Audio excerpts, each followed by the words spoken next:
Hi, we're here at the ASH 2025 convention in Orlando. I'm Jeff Lancet. I'm the chair of malignant hematology at Moffitt Cancer Center, and I'm joined today by Dr. Zoey Xie.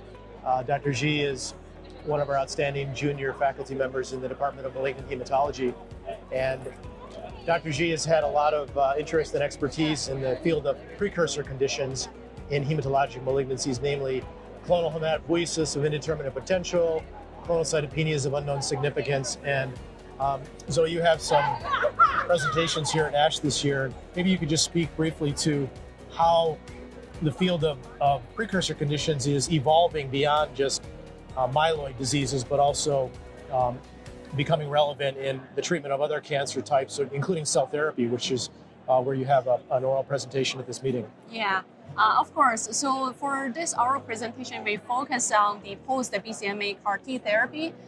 So because post-CAR T therapy, the prolonged cytopenia is quite significant.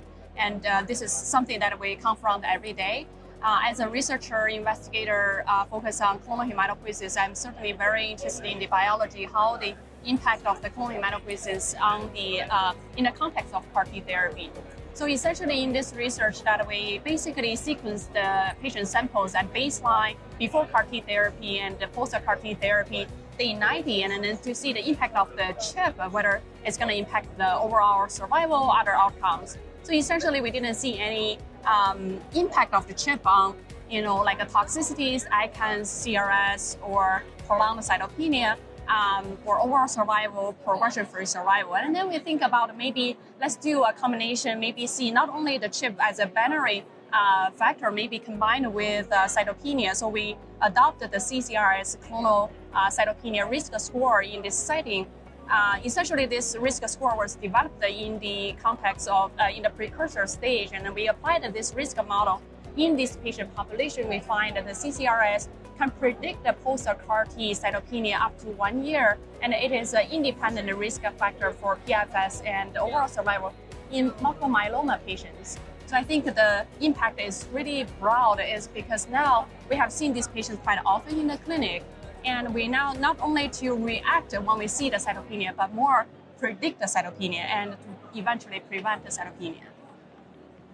And I just want to pivot a little bit. You've done a lot of work in the precursor conditions, and we've gained an understanding that the inflammatory microenvironment promotes abnormal hematopoiesis, but we're also learning that maybe an inflammatory microenvironment or an inflammatory background can also potentially propagate or worsen underlying heme malignancies. And you have a presentation about the very fact that inflammatory infectious events can precipitate or worsen underlying heme malignancies. Can you talk a little bit about that? Yeah, so for this study, basically for this year, we are presenting the interim analysis for the study called the INTERCEPT study. So essentially, we are trying to understand the acute inflammatory events, how it's going to influence the natural history of CMML.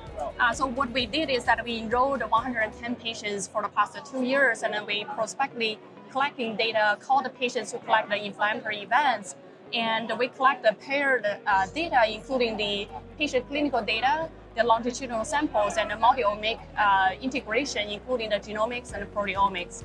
So first of all, we find something really clear is that the acute inflammatory event is not just a feature for CMML, but it seems like it's the driver for CMML disease progression, and it is in a dose-dependent manner. We also find that certain genomics and proteomics features are enriched in the patients with the disease progression, suggesting some, we may eventually have some biomarker-guided clinical trials developed in this field, and not just waiting for disease progress to AML, then we intervene, but we can intercept that at the early phase. And then one last question, and just take a few seconds to answer this, but how important is it going to be to assess for clonal hematopoiesis and other precursor conditions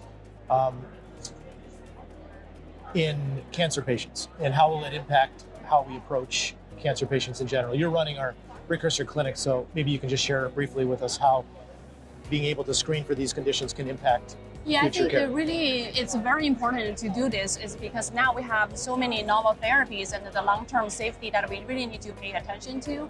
And for example, the PARP inhibitors and the radiotherapy, a lot of novel therapy that might carry a small risk for eventually patients develop secondary malignancies. So I think, as at Moffitt, we have this precursor clinic and we do proactive work and to screen these patients. And then our goal is really to prevent any secondary malignancies.